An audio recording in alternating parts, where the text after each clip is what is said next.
I'm Kristen Oaks-White. Thank you for joining us for This Week in Louisiana Agriculture. My partner Avery Davidson will be back next week. In Washington, D.C., the highly anticipated Farm Bill is still trudging up that hill slowly. It has the potential to level the playing field for farmers who continue to fight soaring input costs and stagnant commodity prices. But there's still many things that need to be worked out, like pesticide regulations, animal welfare, and food stamps. The last time the U.S. had a farm bill was in 2018. Think about all that's happened in the last 8 years. 3 different presidential administrations, a global pandemic, and now new Middle East turmoil. In that time, there have been small programs to help farmers, like Farm Bill extensions, emergency funding, and the One Big Beautiful Bill Act, but no all-encompassing farm bill. I talked to some of our growers this week and used this line that they work in seasons or they work in days and weeks. In policy, a lot of times I have to work in months and even years, and this has been a long time in the making. And so we have issues related to drought, hurricanes, quality losses of crops, all that we developed bills for. Andy Brown is the policy director for the Louisiana Farm Bureau. His office works hand in hand with Congress to ensure Louisiana farmers have a seat at the table when it comes to shaping a new farm bill. Brown says there's a long way to go, but this bill is gaining some steam. It's hopeful that, all of these elected officials and the fight for Republican versus Democrat with a midterm election coming up, they want to go back home with a big win, and we're doing our best to show them that food security and national security, food assistance programs, all of those things play very well back home, but not just the politics of it. The policy really needs to come to pass, and it would make a huge impact for farmers and ranchers in Louisiana and all across the country. So we've been working this a long time. There's a lot of good pieces in it, but the main question is, can it get the votes on the floor? And Louisiana's congressional delegates know far too well that many of their constituents are farmers. That's thanks to in-person meetings like this, arranged by Louisiana Farm Bureau, for young farmers and ranchers to be able to share their personal stories with those delegates. I think we all know that we've been speaking about Farm Bill every year, so we know that it's become repetitive to them. But I think we came here at a really neat time, that we're here during the phase of the Farm Bill.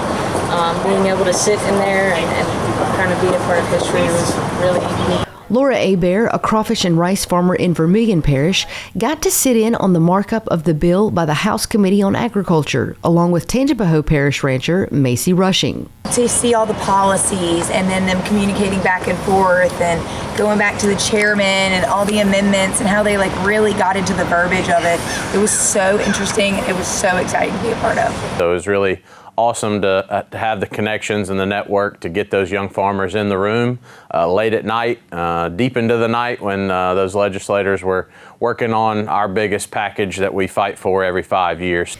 To Brown, it's these kinds of meetings that bring agriculture back to the forefront, especially at a time when there are plenty of other things competing for the attention of our delegates. I know that our agriculture community has been calling for this for years, and we were able to accomplish so much in the One Big Beautiful Bill, but we still need to finish up with this farm bill. We will be very aggressive getting wins, if you will, for the farmers of our state, which means for the people that buy their produce. The longer this drags on, the more urgency it puts on the next farm bill. That's what we've seen, as all these issues have stacked up as Congress drags their feet. And so we're really proud of the work that was done in the Big Beautiful Bill last summer, but even, not even a year out from that, we're already working on improvements that we think need to be made from the changes that happened there.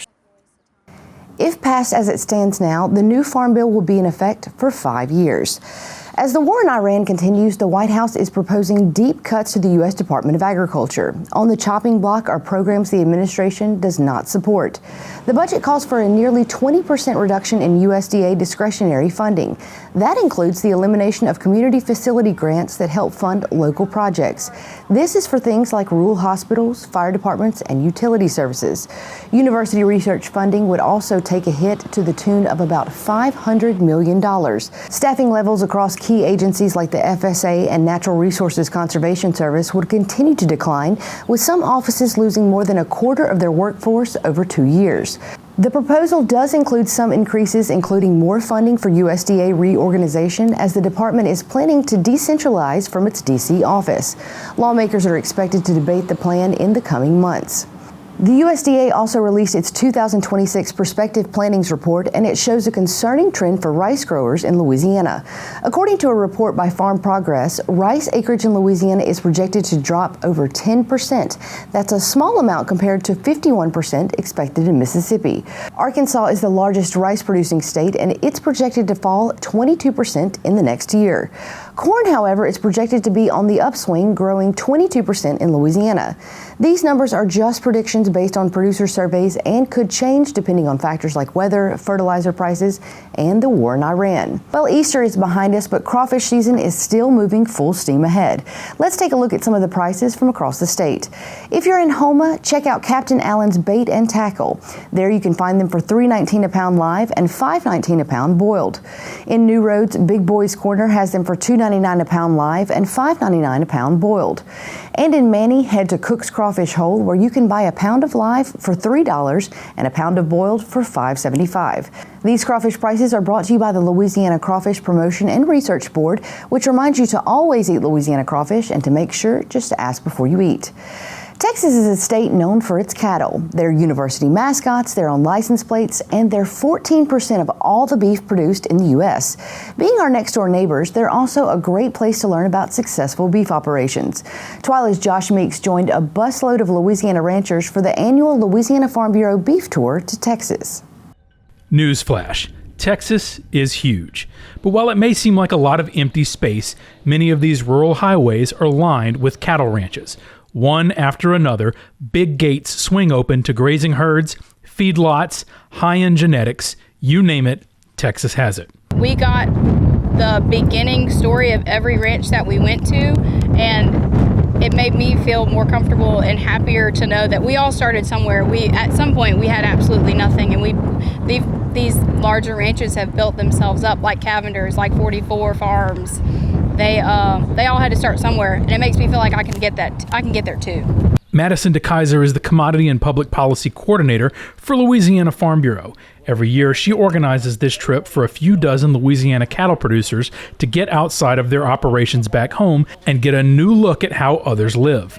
In some cases, it's to marvel at high-end operations, and in others, it's to learn techniques that can work back at their own farm. Oh, I love it. Very much love it.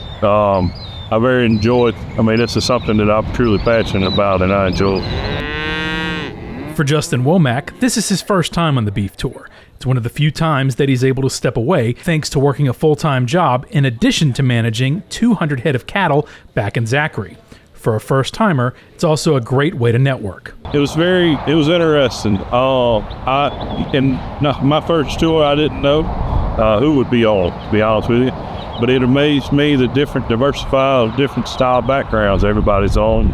And it was actually interesting to compare notes. Some people are cow-calf. We have some people that are just feeder calf operations. And it's amazing to me that some of the people I'm talking to that just have feeder calves, how well and the way they do their operations, we were actually able to compare notes from me doing cow-calf to how they do feeder calves. So even on the bus, maybe we'd go an hour trip, we were able to compare notes on things of that nature. The 6-day-long tour brought the group to the rolling hills of Cavender's, where they pride themselves on strong genetics. They also got to see the academic side of things, touring the animal science program at Tarleton State University. They're a small school, but their programs rival powerhouses like Texas A&M. That's exciting for Ashley Edwards, who grew up out here and eventually brought her knowledge to Louisiana as the Extension Beef Cattle Specialist for the LSU Ag Center. Being able to come on this trip, being able to visit with the cattlemen, not just those in Louisiana, but the ones that were visiting their operations, and see that allows me to take all of this back and teach our cattlemen in Louisiana about the industry as a whole. So I always think this is honestly the best form of professional development that I can get as an academic and as a cattleman or cattlewoman, and be able to take that knowledge back to Louisiana. Mitch Marsalis helps organize this trip. As chair of the Louisiana Farm Bureau Livestock Committee, he's not just looking out for ways to improve his North Louisiana operation, but to help his fellow cattlemen and women as well. You know, most everybody's coming on this trip, they want one little nugget to take back home. And if we can give them that, then it's been a successful trip. And there are plenty of nuggets to bring home. Texas might be next door, but every operation is different. Every cattle is different. Even seeing what kids are learning in these classrooms could offer a new perspective that triggers that one idea that can go home and potentially create higher quality food from Louisiana. And that's always the end goal when you're in agriculture. It's what we do. You know, we get to see where our replacements come from. If we're buying heifers, you know, we get to see an operation like Cavender's, and we see where ours come from. We buy registered Angus bulls. We don't buy 44 Farms Angus bulls, but we buy registered Angus bulls, and it's nice to see other different seed stock operations. Nick Smith runs a beef cattle operation in Franklinton. This is his 4th beef tour. He says it just gets better and better each year. I just think that this has been a lot more action-packed. I think it's a lot more like our operations at home. And it's just, I just feel like I connected a lot more to these. That learning goes both ways. Hosts in Texas get to hear the Louisiana perspective, which is good because we clearly do food better on this side of the border. Well, it's fantastic because that way, and I'll say we've been as part of Good Old Division, but the J.D. Hudgens Ranch has been in business since 1908, so we've been here a long, long time. But it's great to have people that are coming here and interested in the cattle business and the industry because of the fact that we can never know who our next client is, our next customer is, and if we can help them in any way, that's what we're here to do here at the ranch. After a week in 1,200 miles, these Louisiana cattle producers come back to the state enriched, invigorated, and inspired. And they hope that passion reflects in their own cattle back home. No, they've all been great. It's hard to pick one out from the other.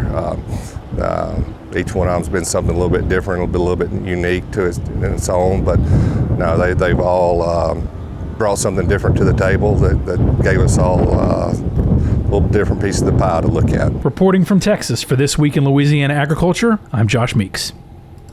Now, if you're interested in joining next year's beef tour, location to be determined, head over to our website at twilatv.org.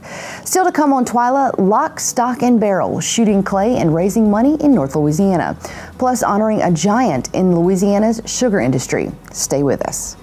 You're watching This Week in Louisiana Agriculture, the only TV show bringing Louisiana farmers and consumers together every week.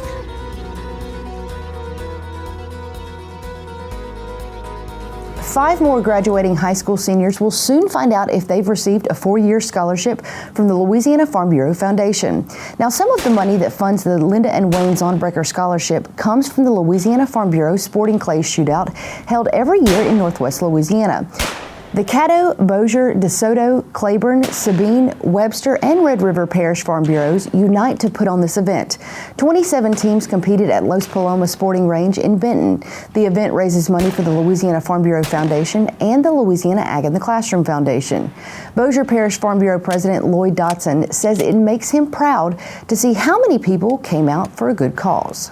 I think we just keep pushing and just get the word out more, and we'll help. It'll help everybody. It'll help the foundation. It'll help the kids involved that come to it, and help our feelings. The more folks come, the more outreach we feel like we've accomplished. The event raised approximately $15,000 for the two foundations. Jim Seamall comes from a long line of Louisiana sugarcane growers. He served as the general manager of the American Sugarcane League for the past 22 years. It's a role that lets him oversee a $4 billion operation in the state. This year, Jim Seamall was inducted into the Louisiana Agriculture Hall of Distinction, and Craig Gautreaux has this story. Pride in our colors, making a mark, learning from our yesterdays. We are one, together, we are one. Agriculture has always been a fixture in Jim Seamall's life. One grandfather grew sugarcane while the other raised rice. So it wasn't unusual for him to spend time in a farm setting. And so as kids growing up, we spent lots of time on the farm, mud between my toes. And so my dad was a county agent that kept us just really close. And so I just always have enjoyed agriculture and being exposed to it. I'll be okay if I find a way to make all my payments on time. And right now, that Tier 2 tariff is kind of what creates a ceiling for what raw prices are domestically.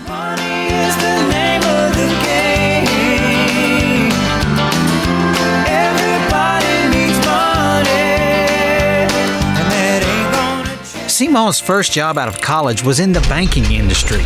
Some of his work involved financing local cane farmers and sugar mill operators, which kept him close to his agricultural roots. After several years in banking, he got the opportunity to immerse himself entirely in the sugarcane industry.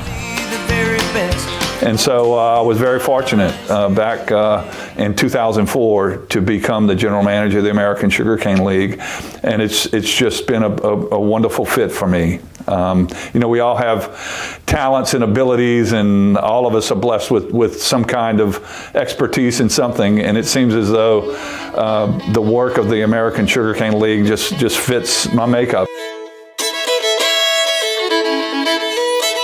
There were 3 sugar organizations together at the time. The industry realized that they had to come together and really unify behind one cause, and so the 3 organizations came together. Yeah, so we became the American Sugarcane League back then, and that was simply because at the time in 1922, Louisiana was America's only sugarcane producing state. Sugarcane has been commercially grown in Louisiana since the 1790s.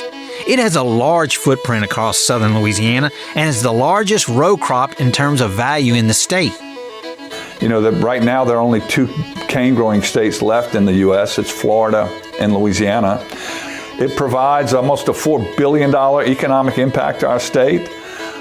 We have about 450 cane farming families and 11 operating raw sugar mills that produce sugar here in Louisiana. So it's critically important. It's from a financial perspective, from a historical perspective, from a heritage perspective. I mean, it's part of what we do. I mean, it's just a critical part of Louisiana. Questions? Cassie? It's Kim. With the closing of the refinery for the sugar beet dyes, does that affect us in the We only have a limited amount of refining capacity. So this year we're going to produce 2.3 million tons of raw sugar. So that's 600,000 tons of raw sugar that are in Louisiana that we got to get out of here some kind of way. Tell me all about you and your down and with your blue.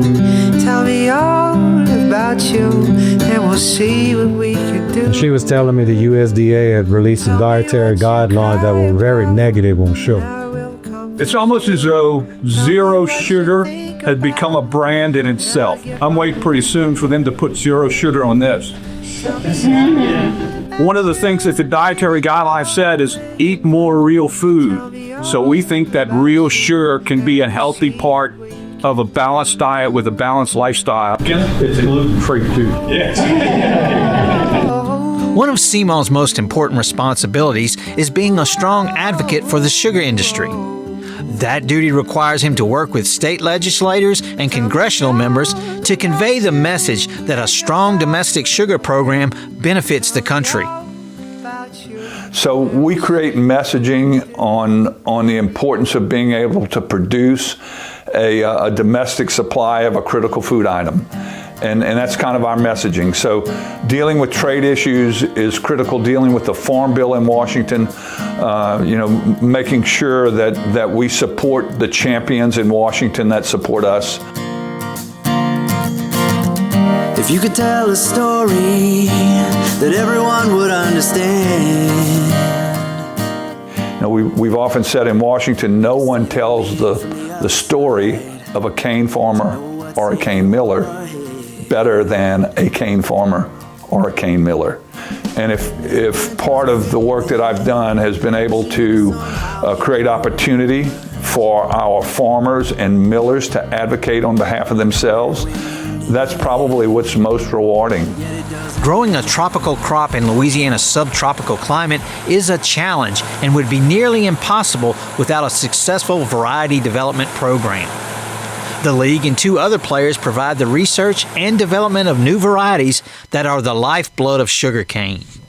The research arrangement that we have with the U.S. Department of Agriculture and the LSU Ag Center, that 3-way agreement between those 3 organizations creates results that are a model for American agriculture. You're gonna have to take the lead, 'cause they don't have to see. Seymour believes transitioning from banking to the American Sugarcane League was the right choice for him and his family. Where the story's gonna go, 'cause it's yours to come alive. My wife and I and our children have been able to experience all kinds of different things, meet all kinds of new people, great friends, great people, great farmers all across America.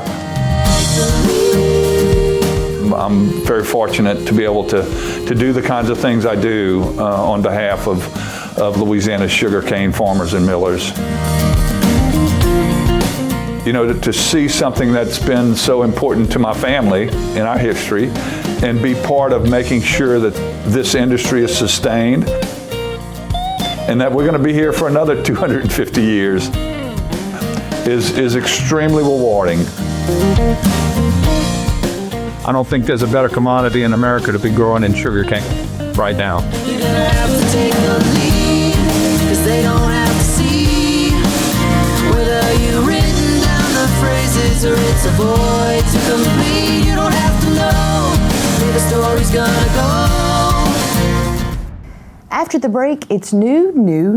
We'll show you the latest place for farm equipment repair right here in Baton Rouge, and we'll introduce you to the newest and smallest member of the TWILA team. Stay with us.